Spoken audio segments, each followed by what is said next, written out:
ఇవన్నీ కూడా ఊరికే వినకుండా అందరూ తప్పకుండా పాటించాలి, సేఫ్టీగా ఉండాలి. కొన్ని మాటలు అమ్మ నాన్న చెప్పడానికి సమయం ఉండట్లేదు. సేఫ్టీ గురించి ఏమైనా గబగబా త్వరగా రెడీ చేయడం, నాన్న ఫీజు కట్టడం, పంపించేయడం సరిపోతుంది.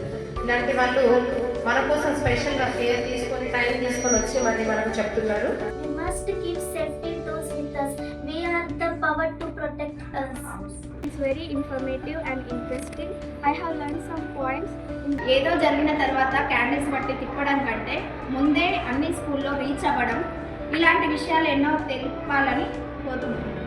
బ్యాక్ టచ్ చేయకూడదు, అలానే మనలో ఉన్న భయాన్ని బయటికి పంపించాలి, అలానే సేఫ్టీ టూల్స్ మన దగ్గర పెట్టుకోవాలి. The society is very bad. Sorry to say, because the people are becoming like that.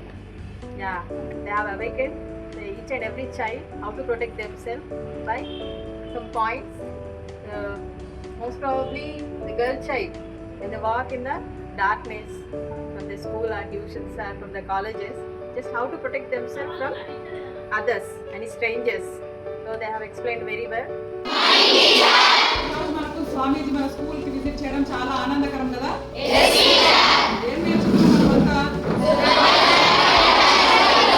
Parents ఇంట్లో ఉన్న ఎవరు చెప్పని కొన్ని విషయాలు స్వామి నుంచి మనం తెలుసుకున్నాం కదా. ఎవరు ఇంట్లో లేనప్పుడు ఎవరిని కూడా మనము హాయ్ అంకుల్ హాయ్ అంటే లోపలికి పిలుచుకోకూడదు కదా. వీళ్ళు ఏం చేస్తారో తెలుసు. ఫస్ట్ ఆఫ్ ఆల్ మన క్యారెక్టర్ అనేది చాలా ఇంపార్టెంట్ ఫర్ గర్ల్స్.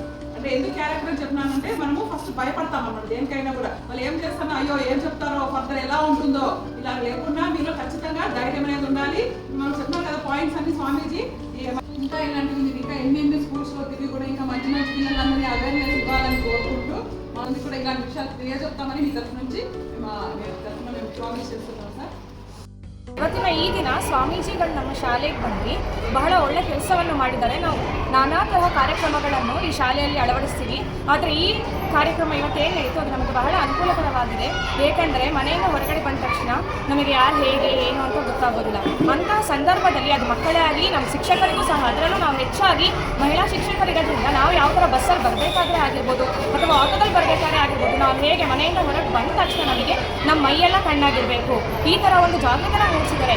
ಇದರಿಂದ ಮಕ್ಕಳಿಗೂ ಅಷ್ಟೇ ನಾವು ಗೈಡ್ಲೈನ್ಸ್ ಯಾವ ಥರ ಕೊಡಬೇಕು, ಅವ್ರ ಮುಂದೆ ಯಾವ ಥರ ಹೊರಗಡೆ ಹೋದಾಗ ಧೈರ್ಯವಂತರಾಗಿರಬೇಕು. ಅದು ಬಿಟ್ಟು ಏನಾದರೂ ಒಂದು ಕೆಟ್ಟದ್ದು ನಡೆದಾಗ ಅದನ್ನ ಒಳಗಡೆ ಇಟ್ಕೊಂಡಿರೋರಿಗೆ ಅವರಿಗೆ ಮನೋರೋಗ ಬರೋ ಥರ ಇರಬಾರ್ದು. ಅವರು ಅದನ್ನು ಒಂದು ಶಿಕ್ಷಕರ ಹತ್ರ ಬಂದು ಹಂಚ್ಕೊಂಡು ಆಮೇಲೆ ಅದಕ್ಕೆ ಯಾವ ಥರ ಜಾಗೃತಿ ತಗೋಬೇಕು ಅನ್ನೋದ್ರಿಂದ ಆಮೇಲೆ ನಾವು ಅದಕ್ಕೆ ಏನು ಒಳ್ಳೇದು ಯಾವುದು ಕೆಟ್ಟದ್ದು ಯಾವುದು ಅಂತ ಮಕ್ಕಳಿಗೆ ಹೇಳ್ಕೊಡೋ ಮೂಲಕ ಗುರುಗಳು ಭಾಳ ಒಳ್ಳೆ ಸಂದೇಶವನ್ನು ನಮಗೆ ಕೊಟ್ಟಿದ್ದಾರೆ. ಇದೇ ಥರ ಪ್ರತಿ ವರ್ಷ ಬಂದು ನಮಗೆ ಈ ಥರ ಜಾಗೃತಿ ಮೂಡಿಸ್ತಿರ್ಲಿ, ಆಮೇಲೆ ಎಲ್ಲರಿಗೂ ಒಳ್ಳೇದು ಮಾಡಲಿ. ಜೈ ಹಿಂದ್, ಜೈ ಕರ್ನಾಟಕ.